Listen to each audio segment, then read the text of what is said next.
MMA event known as Capper Scrap made its return to Victoria this past weekend. We got to see several guys from Victoria participated in the event. A notable face you might know is Jaden Williams. We talked with him yesterday when he was in his coach mode for the Victoria Gators, but Friday night was a different story. He was able to win by submission in the first round. This match was on the main card against Joshua Swift at the Victoria Community Center. Yesterday was full of upstates in the state of Texas for college football, starting off with Houston beating Kansas State, K-State being a juggernaut in the Big 12, ranked number 22, losing to Houston. Final score, 24-19. And although yesterday's upset was against Kansas State, the city of Victoria was represented well. There you see Coach Buddy Wyatt for K-State. He's a defensive lineman coach for the Wildcats. Wyatt, a Victoria native, attended high school at Stroman at the time. On to the next upset, but unfortunately it wasn't in favor for the Aggies, taking on South Carolina in what many thought should have been a winnable game, right? Furthest thing from the truth, on any given day, a team can lose. Lenore Sellers finished with 244 yards and 2 touchdowns. Amari Daniels led the Aggies with rushing with 83 yards, and Marcel Reed had 206 yards thrown, but the Aggies wasn't able to pull it off, losing to South Carolina. Final score, 44-20.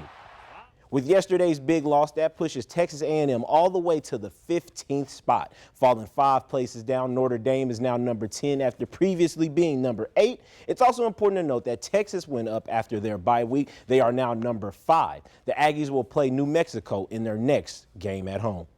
Which brings me to your Sunday sports viewer poll. The Aggies' next 2 games should be winnable, and if they win those 2 alone, can they make it back to the top 10 in the AP poll? And let's see, we got 33% that said yes, 56% said no, and 11 is just unsure. So best wishes to the Aggies. Hope we can get things back going for them before their big Bedlam game.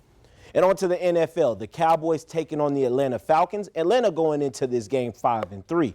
After Dallas makes a field goal, Kirk Cousins leads the drive. And after a 1st and goal, Drake London finishes the drive with a 9-yard touchdown. The Falcons would follow up with an excellent defensive series as they stopped CeeDee Lamb on the sweep, taking him all the way back on the 4th down.